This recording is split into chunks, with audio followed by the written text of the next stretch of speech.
فرمایا اللہ تعالیٰ نے قُلْ مَنْ كَانَ عَدُوًّا لِجِبْرِيلَ فَإِنَّهُ نَزَّلَهُ عَلَى قَلْبِكَ بِإِذْنِ اللَّهِ مُصَدِّقًا لِمَا بَيْنَ يَدَيْهِ وَهُدًى وَبُشْرَى لِلْمُؤْمِنِينَ مَنْ كَانَ عَدُوًّا لِلَّهِ وَمَلَائِكَتِهِ وَرُسُلِهِ وَجِبْرِيلَ وَمِيكَالَ فَإِنَّ اللَّهَ عَدُوٌّ لِلْكَافِرِينَ۔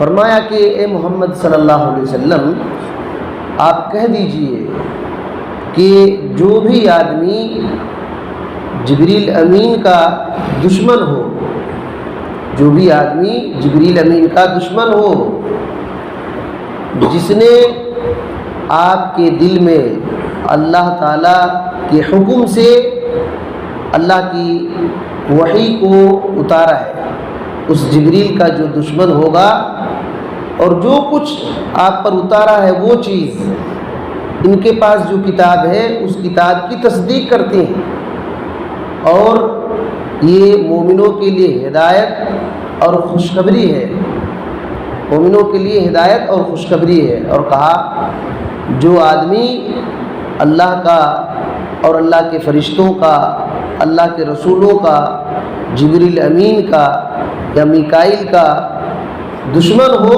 تو خود اللہ تعالیٰ ایسے کافروں کا دشمن ہے، خود اللہ تعالیٰ ایسے کافروں کا دشمن ہے۔ یہ دو آیتیں ہیں، 90/7 اور 90/8 سورۃ البقرہ میں، بہت کچھ علمی باتیں ہیں۔ دیکھیے اللہ تعالیٰ نے جو کہا ہے کہ آپ کہیے جو جبریل امین کا دشمن ہو، جس جبریل نے آپ کے دل میں اللہ کے حکم سے وحی کو اتارا۔ دراصل بات یہ ہے کہ یہ جو آیت نازل ہوئی ہے اس میں مفسرین کا اجماع ہے، جیسے کہ ابن کثیر رحمۃ اللہ علیہ نے ذکر کیا، مفسرین کا اجماع ہے کہ یہ جو آیتیں ہیں یہ یہودیوں کے جواب میں نازل ہوئی، یہ یہودیوں کے جواب میں نازل ہوئی۔ کیا ان کا عقیدہ تھا؟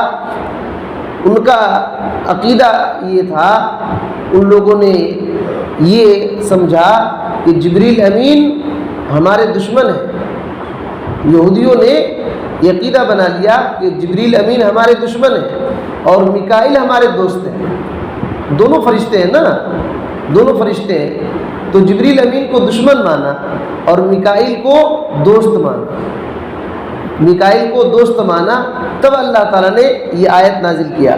اس کی تفسیر میں حافظ ابن کثیر رحمۃ اللہ علیہ نے ایک روایت کو ذکر کیا ہے، اس کی شان نزول کو بیان کیا ہے کہ یہودیوں کی ایک جماعت محمد صلی اللہ علیہ وسلم کے پاس آئے اور آ کر کے کہا یا ابا القاسم، اے ابو القاسم، ہمارا کچھ سوال ہے آپ سے، ہمارا کچھ سوال ہے آپ سے، اور یہ نبی کے علاوہ کوئی بتا نہیں سکتا، نبی کے علاوہ کوئی بتا نہیں سکتا ہے، آپ کو ہم سوال کرتے ہیں، آپ بتلائیے۔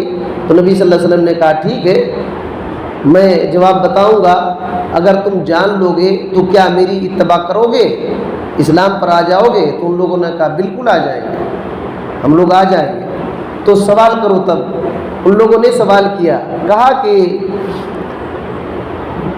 یہ بتلائیے کہ حضرت اسرائیل یعقوب علیہ السلام نے اپنے اوپر تورات کو نازل ہونے سے پہلے کون سی چیز حرام کر لیا تھا اپنے اوپر، اور یہ بتلائیے کہ مرد کا پانی کیسے ہوتا ہے، مرد کا منی، اور عورت کا منی کیسا ہوتا ہے، اور یہ بتلائیے کہ مرد بچہ پیدا کیسے ہوتا ہے اور عورت کیسے پیدا ہوتی ہے، عورت بچی، اور پھر یہ بتلائیے کہ آپ کا فرشتوں میں سے دوست کون ہے، آپ کے پاس کون فرشتہ آتا ہے۔ اللہ کے نبی صلی اللہ علیہ وسلم اب جواب دے رہے ہیں، پہلے پوچھ لیے کہ میں بتلا دوں گا تو میری اتباع کرنا پڑے گا، تو ان لوگوں نے کہا تھا ٹھیک ہے آپ بتلائیے ہم اتباع کریں گے۔ تو پہلے سوال جو ہے یعقوب علیہ السلام نے تورات نازل ہونے سے پہلے کون سی چیز اپنے اوپر حرام کر لیا تھا، تو آپ صلی اللہ علیہ وسلم نے جواب دیا کہ دیکھیے حضرت یعقوب علیہ السلام کو کچھ بیماری ہو گئی، کچھ بیماری ہو گئی تو انہوں نے اپنے اوپر حرام کر لیا کہ اونٹ کا گوشت نہیں کھائیں گے اور اونٹ کا دودھ نہیں پئیں گے، حالانکہ ان کو سب سے پسند تھا اونٹ کا دودھ۔ تو یہی ہے نا، یہودیوں سے کہا کہ یہ بات ہے، تو ان لوگوں نے کہا ہاں یہی بات ہے، ہاں یہی بات ہے۔ تو پھر کہا کہ دیکھو مرد کا پانی سفید ہوتا ہے اور گاڑھا ہوتا ہے، سفید ہوتا ہے اور گاڑھا ہوتا ہے، اور عورت کا پانی جو ہے پتلا ہوتا ہے اور پیلا کلر کا ہوتا ہے، یعنی زردی ہوتی ہے اس کے اندر، زردی ہوتی ہے، پورا سفید نہیں ہوتا، زردی ہوتی ہے۔ تو اور مرد بچہ پیدا ہوتا ہے جب مرد کا منی عورت کے منی سے غالب آ جاتا ہے تو مرد بچہ پیدا ہوتا ہے، اور اگر عورت کا پانی مرد کے پانی پر غالب آ جاتا ہے تو عورت بچی پیدا ہوتی ہے۔ تو ان لوگوں نے کہا بالکل صحیح بول رہے ہیں، بالکل آپ صحیح بول رہے ہیں۔ تو کہا کہ آپ اپنے بارے میں بتلائیے، یہ بھی سوال تھا کہ آپ پیغمبر ہیں۔ تو کہا کہ وہ نبی جو پیغمبر آخری پیغمبر آئیں گے تو ان کی آنکھیں سوئے گی لیکن دل جاگے گا، آنکھیں سوئی رہے گی لیکن دل جاگے گا۔ اور کہا کہ اب آخری بات بتلائیے، یہ اسی میں ہم آپ کے اوپر جمیں گے یا تو آپ سے الگ ہو جائیں گے۔ وہ بات کیا ہے؟ فرشتوں میں سے آپ کا دوست کون سا ہے؟ فرشتوں میں سے آپ کا دوست کون سا ہے؟ کیونکہ انہوں نے کہا یہودیوں نے کہ ہر پیغمبر کے کچھ نہ کچھ فرشتوں میں سے دوست ہیں جو ان کے پاس آتے ہیں، یہ کرتے ہیں، آپ کا ولی کون سا ہے؟ تو اللہ کے نبی صلی اللہ علیہ وسلم نے کہا فَإِنَّ وَلِيِّ جِبْرِيلُ، میرا ولی جبریل امین ہے، میرے پاس وہ آتے ہیں۔ تو یہ بات جیسے کہا تو ان لوگوں نے کہا کہ اگر کوئی دوسرے فرشتے ہوتے تو ہم آپ کی اتباع کرتے اور آپ کو سچ سمجھتے ہیں، جبریل امین تو ہمارے دشمن ہیں، ہم آپ پر اب ایمان نہیں لائیں گے، ہم آپ پر ایمان نہیں لائیں گے۔ آپ صلی اللہ علیہ وسلم نے کہا کہ فما یمنعکم، کیا بات ہے، کیوں رک گئے، اس کی تصدیق کرنے سے رک گئے کیوں؟ تو ان لوگوں نے کہا انہ عدونا، جبریل ہمارے دشمن ہیں، جبریل ہمارے دشمن ہیں۔ تب اللہ تعالیٰ نے یہ آیت نازل کیا، تب اللہ تعالیٰ نے یہ آیت نازل کیا۔ اچھا، جبریل امین کو دشمن اور میکائیل علیہ السلام کو دوست کیوں کہا ان لوگوں نے؟ اس کی پوری تفصیل ہے کہ ان لوگوں نے کہا جبریل جو ہے جنگ اتارتے ہیں، جنگ کا حکم لاتے ہیں، اور سختی اور عذاب کا حکم اللہ کی طرف سے لاتے ہیں، اور یہ جو میکائیل ہے یہ رحمت اور بارش کا حکم ان کو دیا جاتا ہے، وہ لے کر کے آتے ہیں، اسی وجہ سے یہ ہمارے دوست ہیں، وہ ہمارے دشمن ہیں۔ اب دیکھیے جواب جو اللہ تعالیٰ نے اتارا قرآن کی شکل میں، اس سے کیا معلوم ہوتا ہے؟ عقیدے کی بات معلوم ہوتی ہے، یاد رکھیے، عقیدے کی بات یہ معلوم ہوتی ہے کہ فرشتے جو یہودی ہیں، مکالمہ ہوا، نبی کریم صلی اللہ علیہ وسلم سے بات چیت ہوئی اور ان لوگوں نے کہا کہ جبریل امین ہمارے دشمن ہیں، تو اللہ تعالیٰ ان کے جواب میں یہ آیت نازل کر دیا۔ کیا مطلب ہے؟ یہ لوگ زمین پر بات کر رہے ہیں لیکن عرش والا عرش پر مستوی ہونے کے باوجود بھی ان کی باتوں کو سنتا ہے، ان کی باتوں کو سنتا ہے، ان کے عقیدہ کو رد کیا۔ اللہ تعالیٰ نے ان کے عقیدے کو رد کیا اور بتلایا کہ خالی جبریل امین سے دشمنی نہیں، کوئی کسی بھی فرشتے سے دشمنی کرے گا وہ کافر ہے، وہ کافر ہے۔ تو یہ بات ہے۔ تو دیکھیے اللہ تعالیٰ کا علم، اللہ کی قدرت، اللہ تعالیٰ عرش پر مستوی ہے لیکن زمین پر کوئی کیا بات کر رہا ہے، کیا عقیدہ رکھ رہا ہے، سب کچھ سنتا ہے، جانتا ہے، اس کے مطابق آیت نازل کیا۔ اسی وجہ سے تو اگر اللہ تعالیٰ نہیں سنتا، اگر اللہ تعالیٰ کو علم نہیں ہوتا تو اس کے جواب میں ویسے ہی آیت نازل کرتا۔ تو ہم کو یاد رکھنا چاہیے، اس سے سبق لینا چاہیے کہ ہم زمین پر بیٹھ کر کے کیا کیا بات کرتے ہیں، کس کے بارے میں بات کرتے ہیں، دین کے بارے میں الٹے سیدھے باتیں بولتے ہیں تو اللہ تعالیٰ جانتا ہے ابھی تو وہی نازل نہیں کرے گا، لیکن قیامت کے دن ہمارے اوپر بہت بھاری پڑے گا۔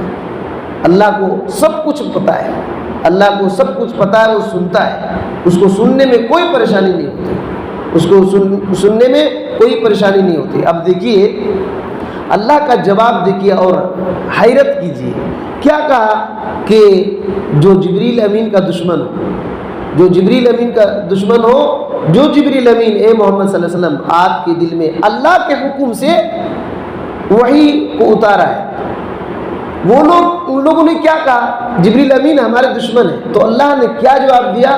جبریل امین اللہ کے حکم سے آتے ہیں، اپنے سے نہیں آتے۔ بات سمجھیے کہ جبریل امین اللہ کے حکم سے آتے ہیں، بِإِذْنِ اللہ، اللہ کے حکم سے آتے ہیں، اپنے خواہش سے نہیں آتے۔ تو دشمنی ان سے کر کے کیا لوگے تم؟ وہ تو اللہ کے حکم سے آتے ہیں۔ اور کیا کہا؟ مصدقا لما بین یدیہ، جو چیز لاتے ہیں جبریل امین، یہ چیز ان کے پاس جو کتاب ہے تورات، ان کی تصدیق کرتی ہے، ان کی تصدیق کرتی ہے۔ تو تورات میں جو باتیں ہیں ان کی خلاف باتیں نہیں اتر رہی ہے۔ جبریل امین جو باتیں لے کر کے آتے ہیں، اگر کچھ ایسی باتیں لاتے جو دین کے خلاف ہوتی تب تو دشمنی کرتے، تب تو دشمنی کرتے، یہ تو اللہ کے حکم سے اترتے ہیں، اور جو باتیں لاتے ہیں وہ تورات کے خلاف نہیں ہے بلکہ اس کی تصدیق کرنے والی چیز ہے۔